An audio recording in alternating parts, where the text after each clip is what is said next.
வணக்கம். இது அச்சும் அசலும். நான் மணிகண்டன் சங்கர். இன்றைக்கி செய்தித்தாள்களில் வந்திருக்க செய்திகளை விவாதிக்கிறதுக்காக நம்மோடே வந்திருக்காரு மூத்த பத்திரிகையாளர் சேத் இளங்கோவன். அவரை நிகழ்ச்சிக்கு வரவேற்போம். வணக்கம் சார். வணக்கம். இன்றைக்கி நாளிதழ்களில் நிறைய செய்திகள் வந்திருக்கு. அதில் முக்கியமாக பார்த்தீங்கன்னா இடைத்தேர்தல் ரத்து, 5 தொகுதிகளுக்கு இடைத்தேர்தல் நடத்த சென்னை உயர்நீதிமன்றம் தடை விதிச்சிருக்கு. இதுதான் தினத்தந்தி, தினகரன், ஹிந்து தமிழ் எல்லா செய்திகளும் பிரதானமாக இடம்பெற்றிருக்கு. ஸோ இதிலேருந்தே நம்ம நிகழ்ச்சியை தொடங்கலாம். இதை எப்படி பார்க்குறீங்க? திருச்சி கிழக்கு, கரூர் உள்ளிட்ட 5 தொகுதிகளுக்கு இடைத்தேர்தல் அறிவிக்க தடை, ஹைகோர்ட் உத்தரவு. இதில் நிறைய பேருக்கு குதிரை பேரத்தினால அப்படின்னு நினச்சிருப்பாங்க அந்த விஷயமா அப்படின்னு. ஆனால் அது கிடையாது. ஏற்கனவே இந்த தொகுதிகளில் தோல்வி அடைஞ்சவங்க இதில் ஒரு வழக்கு போடுறாங்க இந்த வெற்றியை எதிர்த்து. அந்த வழக்கை ஒட்டி தான் இந்த இடத்துல இப்படியாக ஒரு இது வந்திருக்கு. பார்த்தீங்கன்னா மதுராந்தகம் அங்கே இடைத்தேர்தல் இப்போ தடை கிடையாது. ஏன்னா 6 தொகுதிகளில் இப்போ காலியாக இருக்குது. ஆனால் மதுராந்தகம் மட்டும் இல்லை அது. ஸோ அவங்க என்ன சொல்கிறாங்க அப்படின்னா, மனுதாரர் சைட்லேருந்து இப்போ ஒரு வழக்கு நடந்துக்கிட்டு இருக்கு. அப்போ புதுசாக அங்கே இடைத்தேர்தல் நடத்தி ஒரு எம்எல்ஏ வந்துடுறாரு. அந்த வழக்கில் வேறு மாதிரி தீர்ப்பு வருதுன்னா 2 எம்எல்ஏ மாதிரி ஒரு தொகுதிக்கு வந்துடும்.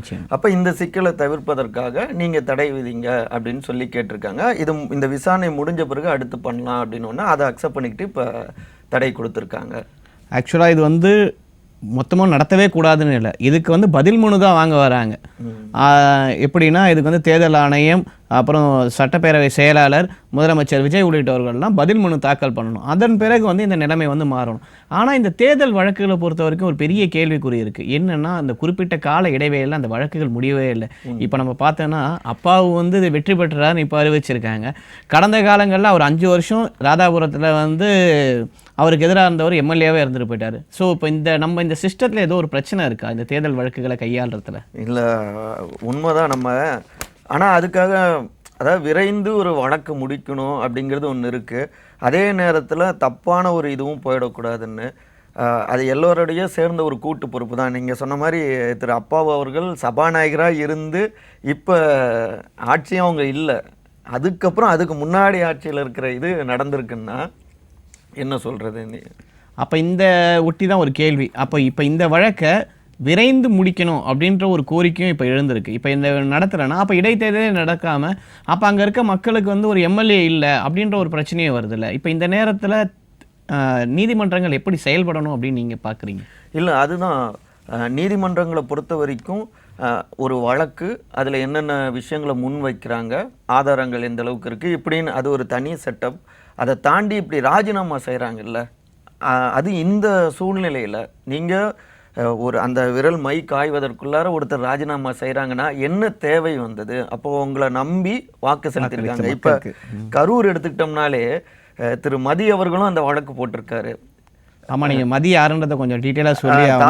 தாவேகா சார்பில் போட்டியிட்டவர் அவர் மதியழகன், அவர் இந்த வழக்கை தொடர்ந்துருக்காரு. அதே நேரத்தில் யாருக்கு எதிராக இருந்ததுன்னா கரூரில் ஜெயிச்ச அதிமுக எம்எல்ஏவாக இருந்த எம்ஆர் விஜயபாஸ்கருக்கு தான். ஆனால் இப்போ அவங்க 2 பேரும் ஒரே இடத்துல இருக்காங்க. நேற்றைக்கு ஒரே மேடையில் 2 பேருமே பேசியிருக்காங்க. இதுதான் இதனுடைய விசித்திரம். அப்போ இவங்களுக்குள்ளார ஒரு தேவை இருக்குது பார்த்தீங்களா? அந்த தேவை பல நேரங்களில் மக்களுடைய நலனை மீறுவதாக இருக்குது. அப்போ மக்கள் தான் புரிஞ்சுக்கணும் யார் எப்படி அப்படின்னு. மக்கள் தான் கேள்வி கேட்கணும். மக்கள் கேள்வி கேட்குறப்ப நியாயங்களும் சீக்கிரம் கிடைக்கும். நிச்சயமாக நீங்கள் கரூர் விஷயத்தை சொன்னீங்க. இப்போ அடுத்த செய்தி அதுலேருந்தே கூட போயிடலாம். இன்றைக்கி தினத்தந்தி 2 பேப்பர்ஸ் இருக்கும். அப்படின்னா அதில் இன்னொரு ஹெட்லைன் முக்கியமாக எல்லாரும் பேப்பர்லேயும் கவர் ஆகிருக்கிறதுனா முதலமைச்சரோட கரூர் பயணம். அங்கே அவரோட ஸ்பீச்சு, அங்கே அவர் என்ன சொல்லியிருக்காருன்னா, லஞ்சம்லாம் இனி யாருக்கும் கொடுக்காதீங்க, அப்படி யாராவது கேட்டாங்கன்னா இது உங்களோட விஜய் ஆட்சி, இது எங்களோட விஜய் ஆட்சி, எங்கள் அண்ணாவோட ஆட்சி அப்படின்னாரு. விஜய் ஆட்சின்னு. சரி, ஓகே. முதலமைச்சர் ஸ்பீச்சை ஒரு பத்திரிகையாளராக எப்படி பார்க்குறீங்க? இல்லை, முதலமைச்சர் இன்றைக்கி அவர் முதலமைச்சராக வந்ததுக்கு முக்கியமான காரணம் அவருடைய பேச்சுக்கள் எப்படின்னு நம்ம சொல்லலாம்னா, இதுக்கு முன்னாடி இருந்தவங்க அடுக்கு மொழியில் இல்லை ஒப்பாரு மிக்காரு முல்லா அப்படின்லாம் தொடங்கி கிட்டத்தட்ட ஒரு 60-70 ஆண்டுகளாக மக்கள் பார்த்த உடனே, ஆனால் அந்த பேச்சுக்கு ஏற்ற மாதிரி செயல் இல்லை அப்படின்னோன்னா மக்கள்கிட்ட ஒரு அயற்சி ஏற்பட்டது. அப்போ ஒருத்தர் புதுசாக இயல்பாக பாருங்கள் இப்படிலாம் நடந்திருக்கு, இவங்க தீய சக்தி இவங்க அப்படின்னு அப்படி பேசினதை மக்கள் கொஞ்சம் பிடிச்சி தான் அவரை முதலமைச்சர் ஆக்கியிருக்காங்க. இது பொதுமக்களுடைய எளிய மக்களுடைய உணர்வு, நம்மளை மாதிரி ஒருத்தர் பேசுகிறாரு அப்படின்னு. ஆனால் அந்த எளிய மக்களுடைய அந்த மொழியில் அந்த சரியான வார்த்தைகள் இருக்கா அப்படிங்கிறது தான் முதலமைச்சருடைய ஸ்பீச்சில் நம்ம கேள்வி கேட்குறது. நிறையா அவர் பேசுனதில் அவரே கோடிட்ட இடங்களை நிரப்புகங்கிற மாதிரி அவர் இப்படி பேசி நிறுத்துறாருல்ல, அது வந்து ஒரு முதலமைச்சருக்கு அழகு இல்லை. ஒவ்வொரு தனி மனிதருக்குமே அது அழகு இல்லை. முதலமைச்சராக இருக்கிறவர் ஒரு மாநிலத்துடைய முதல் குடிமகன்னு சொல்லலாம் அவர். அப்படி இருக்கிறப்ப நீங்கள் வந்து அந்த இடத்துல டேஷ் போட்டு பேசுறாருல்ல, அதுல என்ன நம்ம போய் நிரப்பிக்கிறது? ஆக்சுவலாக எலெக்ஷனுக்கு முன்னாடி கூட இந்த மாதிரியான டேஷ் போட்டு வர ஸ்பீச் இல்லை. இப்போ எலெக்ஷனுக்கு பிறகு சிஎம் ஆயிட்ட பிறகு இருக்கு. இப்போ திருச்சிக்கு போகும்போது கூட இதே மாதிரி தான், நான் என்ன அப்படின்றத நிப்பாட்டுறாரு. அப்போ அந்த இடத்துல என்ன நிரப்பிக்கிறது இருக்கு? இப்போ அதே ஒட்டியான இது வந்து இவங்களாம் ஒன்றும் அப்படி பண்ணலை அப்படின்றாரு. இந்த இடத்துல என்ன நிரப்ப வேணும்னு நினைக்கிறாரு. இது என்ன மாதிரியான தாக்கத்தை ஏற்படுத்தும்? ஏன்னா அவரே சொல்றாரு, முதலமைச்சரே பேசும்போது என்ன சொல்றாரு, ஒரு 3 வயசு குழந்தை கூட அதுக்கு பேசவே வராத போது கூட முதலமைச்சர் என்னோட படத்தை பார்த்துட்டு எனக்கு அந்த படத்தில் முத்தம் கொடுத்து இருக்கிறாங்க, அந்த டிவியில் பார்த்து அந்த குழந்தைகள் அதுக்கு இன்ஸ்பிரேஷன் ஆகுறாங்க அப்படின்றாரு. அப்போ அப்படின்னா ஒரு குழந்தைகள்லாம் கூட தன்னோட பார்க்குறாங்கன்னு தெரிஞ்சு அப்படி பேசுறது சரியா?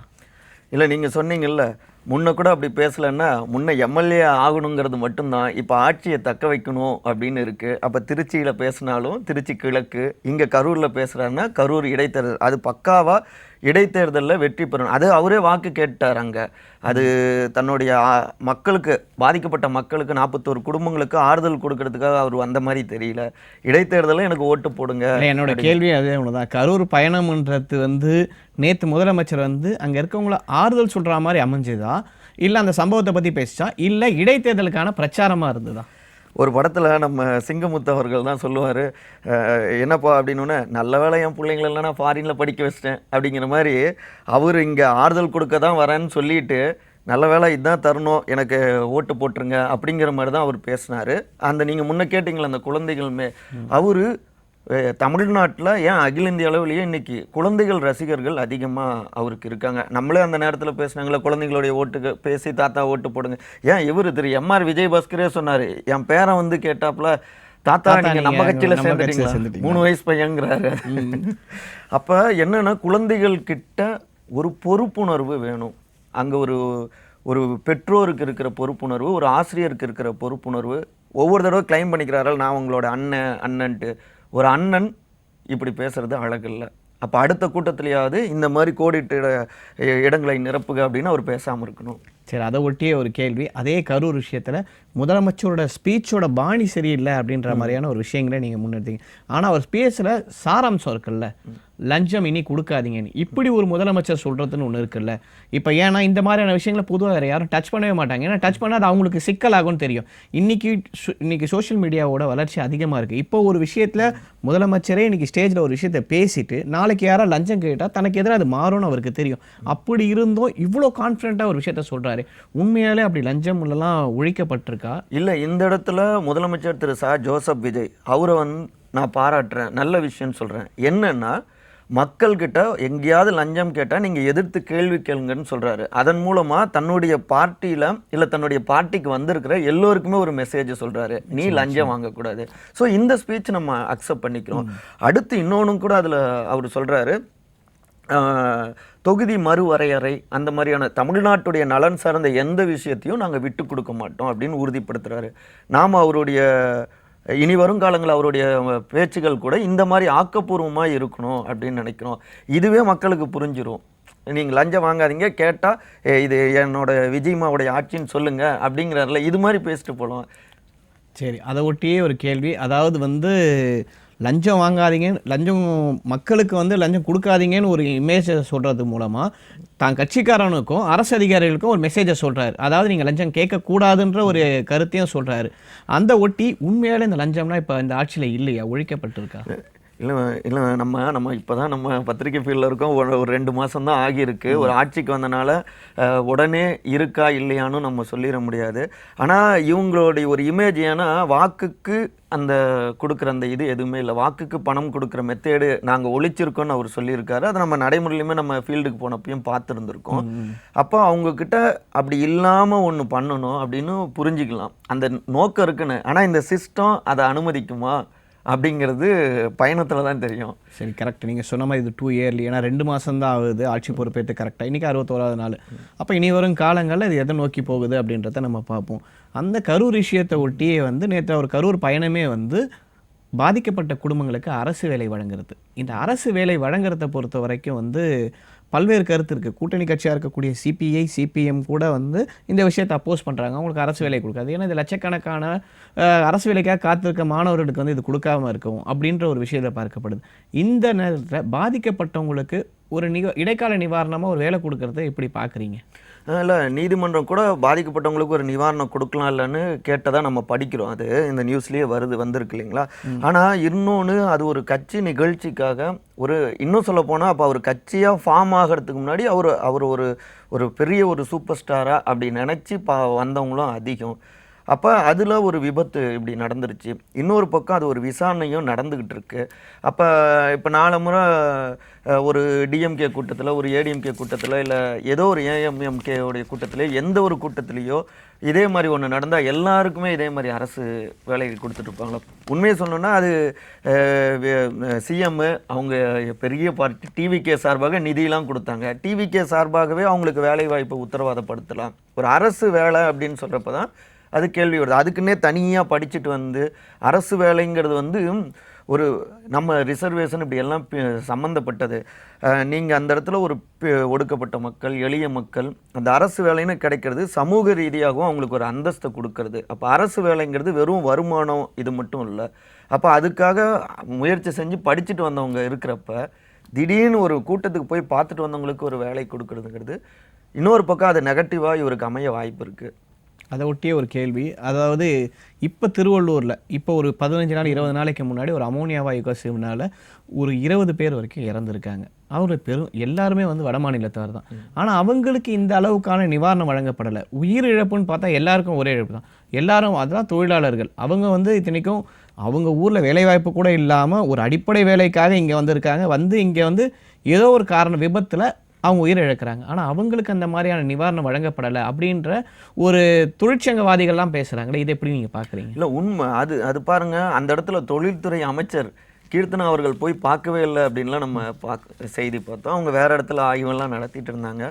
உண்மையில் அந்த மாதிரியான விஷயங்களுக்கு கொடுக்கணும். தேவையானதுக்கு ஒரு அரசு பணியோ இல்லை மக்களுக்கு உடனடியாக நிவாரணமோ கொடுக்கணும். இது என்னன்னா ஒரு என்ன நமக்கு யோசிக்கிறோம்னா, தனக்கு ஏற்ற உங்களை அதை செட் பண்ணி வச்சுக்கிறார். தன்னை தாண்டி மீறி போயிடாமல் இருக்கணும் அப்படின்னு. இதுக்கு பின்னாடி வாக்கு வங்கி அரசியல் இருக்குது அப்படிங்கிறது தான் எதிர்க்கட்சி பலருமே விமர்சிக்கிறாங்க. அப்போ உண்மையான பாதிக்கப்பட்டவங்களுக்கான அரசு வேலை கொடுக்கணும் அப்படிங்கிறது தான் சரியானதாக இருக்கும். அந்த குடும்பம் இவங்களுக்கு நிவாரணம் கொடுக்கலாம். இவங்களுடைய கட்சி சார்பாக நீங்கள் என்ன வேணாலும் பண்ணிட்டு போகலாம். நிச்சயமாக. முக்கியமான இன்னொரு செய்தியும் இருக்குது. வரப்போகிற நாடாளுமன்ற மழைக்கால கூட்டத்தொடர்லேயே வந்து 2029 ஒரே நாடு ஒரே தேர்தல் திட்டம் அமலாக வாய்ப்பு இருக்குது அப்படின்ற ஒரு செய்தியை வந்து எல்லாரும் இன்றைக்கி ரிப்போர்ட் பண்ணியிருக்காங்க. இந்த ஒரே நாடு ஒரே தேர்தல் முதல்ல இந்த நடைமுறை சரியா இல்லை எப்படி பார்க்குறீங்க? இப்போ ஒரே மாதிரி தான் நம்ம சட்டை போட்டு வரணும், ஒரே மாதிரி தான் பேண்ட்டு போட்டு வரணும் அப்படின்னா முடியாதுல்ல. பேண்ட்டு போட்டு வரணும், ஷர்ட் போட்டு வரணும், அவ்வளோதான். அவங்கவுங்களுடைய அடையாளங்கிறது ஒன்று முக்கியம் இல்லைங்களா? இது ஏற்றுக்கவே முடியாது நம்மளால். ஏன்னா ஒவ்வொருத்தருக்கும் ஒரு பண்பாடு இருக்குது. நம்ம எல்லோரும் விரும்பி நம்ம இந்த அரசாங்கத்தின் கீழே இருக்கோம், ஒரு நாடாக நம்ம ஃபார்ம் ஆகியிருக்கோம்.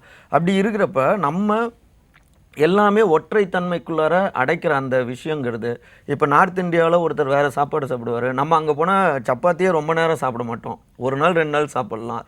இங்கே அவங்க வந்தாங்கன்னா நம்மளுடைய கேழ்விறகோ இல்லை இட்லி தோசையோ. அப்போ எல்லாரோடைய பண்பாடு, உணர்வு, பழக்க வழக்கம், அவங்களுடைய அடையாளங்கள் இதை உள்வாங்கிக்கிட்டு அதுக்கு மதிப்பு கொடுத்து ஒரு ஒற்றைத்தன்மைக்குள்ளார நம்ம இருக்கிறது தான். அப்போ நீங்கள் ஒரே நாடு ஒரே தேர்தல் அப்படின்னு சொன்னால் அவங்க வைக்கிற வாதம் அதில் பார்த்தோம்னா தேர்தல் செலவுகள் குறையும் அப்படின்னு அவங்க சொல்கிறது தான் அதில் வாதமாக இருக்குது அந்த பேப்பரில் நம்ம பார்க்குறப்ப. ஆனால் இன்னொரு பக்கம் எங்களுடைய அடையாளங்கள்லேருந்து எல்லாமே இதாகிறது வாய்ப்பு இருக்குது. இப்போயே பார்த்தோம்னா நம்ம இந்த இடைத்தேர்தலில் டக்குன்னு 5 பேர் 7 தொகுதி இப்போ காலியாகிருக்கு. அப்போ அந்த டைமில் என்ன, ஒவ்வொரு தடையும் 7 தொகுதிக்கு காலி ஆகிடுச்சுன்னா ஒவ்வொரு தடையும் நீங்கள் எல்லாத்துக்கும் ஒரே நாடு ஒரே அப்படின்னு நம்ம வைக்க முடியாதுல்ல. இல்லை, நடைமுறை சிக்கல்கள் இருக்குன்னு அதை புரிஞ்சிக்க முடியுது. இப்போ அரசு சொல்கிற விஷயம் என்னென்னா, ஒவ்வொரு வாட்டி தேர்தல் நடத்துறது ஒரு பெரிய எக்ஸ்பென்ஸ் ஆகுது. இப்போ நமக்கு எலெக்ஷனில் பணம் கொடுக்கறது அது பிஹைண்ட் த ஸ்க்ரீன், அதை கொடுத்து விட. ஆனால் அஃபிஷியலாக எலெக்ஷன் நடத்துறதுக்குன்றதுல அதுக்கே வந்து பல உலக நாடுகளில் நடத்தாத ஆகிற செலவு வந்து இங்கே நமக்கு இந்தியாவில் ஆகுது. ஏன்னா இந்தியாவில் வந்து ஒரு மிகப்பெரிய ஜனநாயக நாடு அப்படின்னு நம்ம சொல்கிறோம். அப்படின்ற பட்சத்தில் ஒரு பல கோடி பேர் வந்து வாக்களிக்கிறாங்க. அதில் நிறைய சிரமங்கள் ஏற்படுது. அந்த சிரமங்களை தவிர்க்கிறதுக்கு தான் இந்த மாதிரியான சிஸ்டம் கொண்டு வராங்க அப்படின்னு நம்மளால் புரிஞ்சிக்க முடியாதா? இல்லை, சிரமங்கள்ங்கிறது டெக்னிக்கல் சார்ந்த விஷயத்தை மட்டுமே சொல்லி இதில் பண்ணிட முடியாது. நமக்கு மொழி மாறுபடுது, நமக்கு நம்மளுடைய இறை வணக்கங்கள் மாறுபடுது. இப்படி ஒவ்வொன்றிலையுமே நம்ம பல விதமாக நம்ம பிரிஞ்சு இருக்கோம். பிரிஞ்சு மீன்ஸ் பல அடையாளங்களோடு நம்ம இருக்கோம். அப்படி இருக்கிறப்போ ஒவ்வொரு மண் சார்ந்து சில உணர்வுகள் இருக்கும். அதிலிருந்து நம்ம ஒரு அரசியலை முன்னெடுப்போம். அதிலிருந்து ஒருத்தர் நமக்கு வேணும்னு ஒரே கட்சி நமக்கு ஒன்று தேசிய அளவில் இல்லை இல்லையா? பல கட்சிகள் இருக்குது. இன்னும் சொல்லப்போனால் பல்வேறு மாநில கட்சிகள் தீர்மானிக்கக்கூடியதாக இருக்குது தேசிய அரசியலை இன்றைக்குமே. இந்த மசோதா தோற்கடிக்கப்பட்டதில் முன்ன பார்த்தோம்னாலும் பல்வேறு மாநிலங்களில் இருக்கிற இங்கே திமுக உள்ளிட்ட பல்வேறு எம்பிக்களும் எதிராக தான், இந்த ஒரே நாடு ஒரே தேர்தலுக்கு எதிராக தான் இருக்குது. அதை ஒட்டியே ஒரு கேள்வி. அதாவது இப்போ வந்து கொஞ்ச நாளைக்கு முன்னாடி தான் அந்த சட்டத்தை கொண்டு வந்தாங்க மசோதா. அப்போ வந்து தோற்கடிக்கப்பட்டது. இப்போ தனக்கு பலம் இருக்குன்னு பாஜக நம்புதா? எப்படி இப்போ மட்டும் அவங்களுக்கு பலம் இருக்கும்? இல்லை, அவங்க கொஞ்சம் கொஞ்சமாக மாநிலங்களை, அதாவது 2 அவைகள்லேயும் அவங்களுக்கு எம்பிக்கள் வேணும். மாநிலங்களவை எம்பிக்கள் சில இப்போ நடந்து முடிஞ்ச தேர்தல் முடிவுகள் சில அதில் இப்போ இதில் வெஸ்ட் பெங்காலில் அவங்களுக்கு கிடைச்ச வெற்றி, இப்படி இதன் மூலமாக விரைவாக அவங்க பாஜகவை பொறுத்த வரைக்கும் தாங்கள் நினைக்கின்ற அவங்க நினைக்கிற எல்லாத்தையுமே அமல்படுத்திடணும். அவங்களுக்கு ஒரு நியாயம் இருக்குது அப்படின்னு நினைக்கிறாங்க. அந்த நியாயத்தை உடனே சரி கொண்டு வந்துடணும்னு நினைக்கிறாங்க. அது இன்னொரு பக்கம் பார்த்தோம்னா அதை ஏற்றுக்காத மக்கள் மீது அது திணிக்கிற மாதிரியும் ஆகிடுது. வாக்கு செலுத்தாதவங்களுக்காகவும் சேர்த்து தான் ஆட்சின்னு நம்ம சொல்கிறோம். இது ஆனால் அவங்க வந்து இந்த எண்ணிக்கை பலத்தை மட்டும் எப்படியாவது காமிச்சு அதிலிருந்து ஜனநாயகங்கிறது அப்படி கிடையாது. இல்லை, அந்த எண்ணிக்கையிலேயே இப்போ கேள்விகள் இருக்குல்ல. இப்போ 2/3 வந்து ஒரு பார்லிமெண்ட்ல ஒரு பில் பாஸ் ஆகணும்னா தேவை. இப்போ 2/3 பாஜக இல்லை. ஆனால் அந்த நம்பர்ஸை அச்சீவ் பண்ணணுன்ற ஒரு நோக்கத்துக்காக இப்போ பார்த்தீங்கன்னா திரிணாமுல் காங்கிரஸ்ல மம்தாவோட கட்சியில் 20 எம்பிக்களை வந்து ரிசைன் பண்ண வச்சு அவங்கள ஒரு தனி குழுவாக செயல்பட வச்சு அந்த குழு வந்து வேற ஒரு மாநிலத்தில் பதிவு செய்யப்பட்ட கட்சியோட உறுப்பினர்கள் நாங்கன்றாங்க. அதை சபாநாயகர் ஏற்றுக்கிறார். இப்போது இதெல்லாம் ஜனநாயகத்துக்கு உகந்ததா? இது உண்மையிலேயே அக்செப்ட் பண்ணிக்கவே முடியாது, ஏற்றுக்கவே முடியாதுங்க. ஆனால் அதை அவங்க பண்ணுறாங்கல்ல, அதுக்குள்ளார இருக்க அந்த டெக்னிக்கல் சார்ந்த அந்த சில விஷயங்களை வச்சுக்கிட்டு இப்படி அந்த ஒரு கேம் ஆடுறாங்க. அப்போ இது இன்னொரு பக்கம் நெகட்டிவாக நிச்சயமாக மாறும். ஜனநாயகத்தோட இன்னொரு அழகு உங்களுக்குமே நல்லா தெரியும். யார் ஆதரித்தாங்களோ மக்கள் சரியில்லைன்னு தெரிஞ்சால் மக்கள் வேறு முடிவு எடுக்கிறதுக்கும் எடுத்திருக்காங்க. வரலாறு அப்படி தான். அதனால் அதை புரிஞ்சுக்கிட்டு எதையுமே மூர்க்கமாக நம்ம கொண்டு போய் திணிக்கக்கூடாது. நிச்சயமாக இன்றைக்கி தினகரனில் ஒரு முக்கியமான விஷயத்தை சிறப்பு செய்தியாக வந்து வெளியிட்டிருக்காங்க. அதாவது வந்து இந்தியாவில் 49% பேர் மன அழுத்தத்தில் இருக்காங்க. அதுலேயும் வந்து குறிப்பாக 76% பேர் வந்து அந்த 49% 76% தொழிலாளர்கள் தொழில் சார்ந்த மன அழுத்தத்தில் இருக்காங்கன்ற ஒரு கட்டுரையை வந்து வெளியிட்டிருக்காங்க. இதை எப்படி பார்க்குறீங்க? இது உண்மையான ஒரு நல்ல விஷயம். இது எல்லா தொழிலையுமே இப்போ வந்து மன அழுத்தம் என்னென்னா உலகம் முழுக்க அந்த பணி பாதுகாப்புங்கிறது ஒன்று இல்லாமல் இருக்குது. இன்னொரு பக்கம் நவீனம் வந்து நம்மளுக்கு சூப்பராக ஏஐ அப்படின்லாம் நம்ம சொல்கிறோம். நவீனம் வேணும். இப்போ கூட பிரதமர் திரு நரேந்திர மோடி அவர்கள் சொல்லியிருக்காரு, ஏஐயாக நம்ம நிறைய விஷயம் கொண்டு வரணும் அப்படின்லாம் சொல்லியிருக்காரு. இன்றைக்கே இன்னொரு நியூஸில் வந்திருக்கு. ஆனால் இன்னொரு பக்கம் பார்த்திங்கன்னா இதனால் ஆட்குறைப்பு இப்படியான பிரச்சனைகள் நிறையா வருது. அப்போ பணி பாதுகாப்பு இல்லாதது நீங்கள் எல்லாம் நம்ம நாட்டில் இருக்கிற எல்லா உறவுகளுமே பார்த்தோம்னா பொருளாதாரத்தில் அதுதான் அடிப்படைன்னு வச்சுக்கோங்களேன். அப்போ அந்த பணி பாதுகாப்பு இல்லாமல் போகிறது, வேலை அதீதமான வேலை. இப்போ போன திமுக ஆட்சிலேயே பார்த்தீங்கன்னா 12 மணி நேரம் நம்ம வந்தது இல்லைங்களா? 12 மணி நேரம் சொன்னோன்னா அப்புறம் எதிர்ப்பு வந்தோடனே 8 மணி நேரம் பின் வாங்கிட்டாங்க. கூட்டணி கட்சி அந்த சிபிஎம் சிபிஐலாம் கூட அப்போஸ் பண்ணாங்க. ஸோ அப்படி இருக்கிறப்ப நம்ம இந்த வேலை உத்தரவாதம் இல்லாதது அதில் வர அப்போ பார்த்தீங்கன்னா அதில் நிறைய என்ன ஆகுதுன்னா குடும்பத்தில் வர உறவு சிக்கல்கள் அப்படின்னு அந்த பேப்பரில் நம்ம தினகரனில் நம்ம படித்தோம். உறவு சிக்கல்கள் ஒரு முக்கியமான காரணமாக இருக்குது. அப்புறம் ஒர்க் பண்ணுற இடத்துல அது அவங்களை எப்படிலாம் வெளிப்படுத்துகிறாங்கன்னா ரொம்ப நேரம் அப்படியே நின்றுட்டு இருக்காங்க, ரொம்ப நேரம் அமைதியாக இருக்காங்க, ஏதோ ஒரு சிந்தனை ஓட்டத்தில் இருக்காங்க. இப்படிலாம் அந்த காலத்தில் இப்படி இருக்கிறவங்கள நம்ம ஞானின்னு சொல்லுவோம். இந்த காலத்தில் வேலை செய்கிற எல்லாருமே பல பேர் அந்த சிந்தனையில் தான் இருக்காங்க. ஆக்சுவலாக முன்னெல்லாம் வந்து ஸ்ட்ரெஸ் அப்படின்ற வார்த்தைகள் எல்லாம் வந்து ஒரு ஐடி நிறுவனங்களில் பார்க்க முடியும், இல்லை ரொம்ப ஒரு உயர் பொறுப்பில் இருக்கவங்களுக்கு சொல்லக்கூடிய வார்த்தையாக இருந்தால். ஆனால் இன்றைக்கி வந்து ஸ்ட்ரெஸ் அப்படின்றது வந்து ரொம்ப சர்வசாதாரணமாக படிக்கிற மாணவர்லேருந்து வேலை செய்கிறவங்கலேருந்து அது எந்த மாதிரியான வேலைகளை ஒரு கூலி தொழிலாளியாக இருக்கட்டும், இல்லை ஒரு ஐடி கம்பெனியாக இருக்கட்டும், ஒரு பேங்கிங் மாதிரியான செட்டை. அப்போ இப்படியான சூழல் வரத்துக்கு பணி அவங்களுக்கு உத்தரவாதம் இல்லை அப்படின்ற ஒரு விஷயம் கூட இன்னைக்கு நமக்கு நாளைக்கு வேலை நிச்சயம் அப்படி இல்லை அப்படின்ற ஒரு சூழல் தான் ஒரு முக்கியமான காரணமாக அது மிக மிக முக்கியமான காரணம். இப்போ நம்ம அந்த முதல் கேள்விக்கே நம்ம வருவோம். முதல் கேள்வியை மறுபடியும் ரீவைண்ட் பண்ணி பார்க்கலாம். அந்த இந்த அரசாணை கொடுத்தாங்களே கரூர்ல வேலை வாய்ப்பு கொடுத்தது. அப்போ ஏன் அந்த வேலை வாய்ப்புக்கு இவ்வளோ ஒரு ஆதரவும் எதிர்ப்பும் வருது அப்படின்னா, வேலை வாய்ப்பை கவர்மெண்ட்டில் கொடுத்துட்டாலே 58 வயசு வரைக்கும் அவங்களுக்கு அந்த வேலை இருக்கும். அப்போ 58 வயசு வரைக்கும் அவங்களுடைய வாழ்க்கை இருக்கும் அப்படின்னு மக்கள் நம்புகிறாங்க. இதுதான் உலக நியதி. அப்போ இன்றைக்கி நீங்கள் வந்து வேலை வாய்ப்பு இருக்குமான்னு தெரில, வேலையை தக்க வச்சுக்க முடியுமான்னு தெரியல. ஐடிலேயே ஏன் அதிகமாக முன்ன ஸ்ட்ரெஸ் அதிகமாக இருந்தால் இதே பிரச்சனை தான். அதிகபட்சம் 45 வயசுக்கு மேலே ஐடியில் வந்து அவங்க பணி பாதுகாப்பு இருக்காது அப்படின்னு ஒரு விஷயம் இருக்குது. அப்போ அதனால் அவங்க அதை நினச்சி ஓடிக்கிட்டே இருக்காங்க. இப்போ அதே பயம் எல்லா தொழிலையும் இருக்கிறதால அப்போ அவங்களுக்கு இந்த பிரச்சனைகள் வருது. அப்புறம் இன்னொரு பக்கம் குழந்தைகளுக்கெலாம் இன்றைக்கி சின்ன சின்ன குழந்தைங்களாம் எனக்கு ஸ்ட்ரெஸ்ஸாக இருக்குது அப்படின்னு சொல்கிறத நம்ம கேட்குறோம். ஏன்னா அவங்களுக்கு அந்த ஒரு திரைப்படம் நம்ம எடுத்துட்டோம்னா அதில் வரக்கூடிய வன்முறை காட்சிகள், அதில் வரக்கூடிய இப்போ அதான் நம்ம முன்ன சொன்னது தான். சிஎம் பேசுகிற வரைக்கும் அவரு ரொம்ப பொறுப்புணர்ந்து ஒவ்வொருத்தரும், சிஎம் மட்டும் இல்லை எல்லாரும் பேசணும், ஒரு தாக்கத்தை ஏற்படுத்துது. அப்போ அந்த குழந்தைகளுக்குள்ளார அந்த வன்முறை வேறு மாதிரியான சிக்கலை ஏற்படுத்துது. அப்போ இது ஒவ்வொன்றுக்குமே ஒரு தொடர்பு இருக்குது. சரி, இதை எப்படி ஒரு தீர்வாக பார்க்குறீங்கன்னா, தொழில்துறையில் இப்போ வந்து நிலையற்ற தன்மை, கொரோனாவுக்கு பிறகுலாம் பார்த்தீங்கன்னா வந்து தனக்கு வேலை நிச்சயம் இல்லைன்ற ஒரு சூழல் உருவாகிருக்கு. போர் போன்ற காரணங்கள் வந்து அதிகப்படியான வேலைவாய்ப்பின்மைக்கு ஒரு காரணமாக இருக்குது. இப்போ இதனால் வந்து ஒரு அழுத்தம் வரது இயல்பாக இருக்குது, தெரியுது, நம்மளால் புரிஞ்சிக்க முடியும். இதுக்கு தீர்வாக என்ன சொல்கிறீங்க? இப்போ ஒவ்வொரு நிறுவனங்கள்லையும் வந்து ஒரு டாக்டரை நியமிக்கிற மாதிரியோ இவங்கள வந்து ஒரு கன்சல்டன்ட்டை, ஒரு சைக்காட்டிஸ்ட் யாராக நியமிக்கணும் அப்படி ஒரு தேவை ஏதாவது இருக்கா? அது வந்து என்ன சொல்கிறது, நம்ம இது பண்ணால் கொசு அடிக்கிறத விட சாக்கடையை வாரி போட்டோம்னா கொசு இல்லாமல் இருந்துடும். நீங்கள் அவங்க எதை நம்பி இந்த தொழிலுக்கு வராங்க, முடிஞ்ச வரைக்கும் ரொம்ப ஒரு பெரிய நஷ்டம் ஏற்படுது ஒரு நிறுவனத்துக்கு அப்படின்னா, அப்போ அந்த சட்டம் சொன்ன அடிப்படையில் அவங்க ஒரு இடத்துல இதுக்கு மேலே இந்த நிறுவனம் இயங்காதுன்னு சொல்லிக்கலாம். ஆனால் சின்ன சின்ன விஷயத்துக்காக தன்னுடைய லாபம் குறையக்கூடாதுங்கிறதுக்காக பணியாளர்களை நீக்கம் செய்கிறதோ இந்த மாதிரியான விஷயங்களை நம்ம தவிர்த்துக்கணும். பணி பாதுகாப்பு நம்ம கொடுக்கணும்.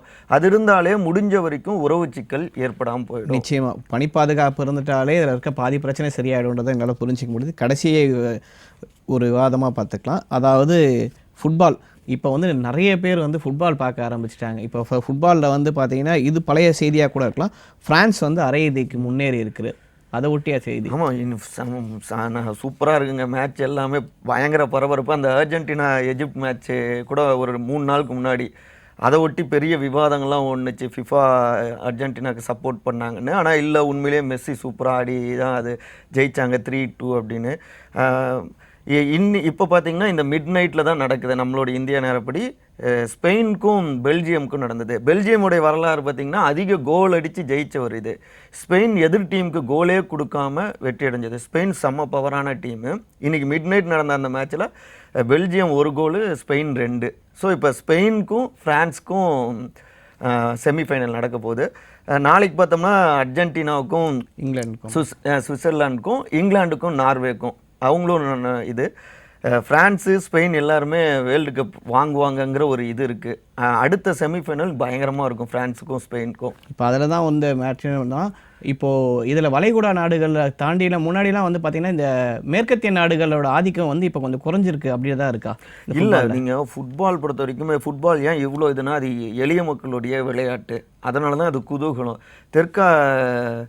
தென் அமெரிக்கா நாடுகள் தான் ஃபுட்பாலில் டாப். அதாவது நம்ம நாடு மாதிரி. இன்னொரு பக்கம் இப்போ ஐரோப்பிய கண்டம். நிச்சயமாக சார், நிறைய விஷயங்களை விவாதித்தோம். மற்றொரு நிகழ்ச்சியில் சந்திப்போம் நேயர்களே. மற்றொரு அச்சுவ சந்திப்போம். நன்றி, வணக்கம்.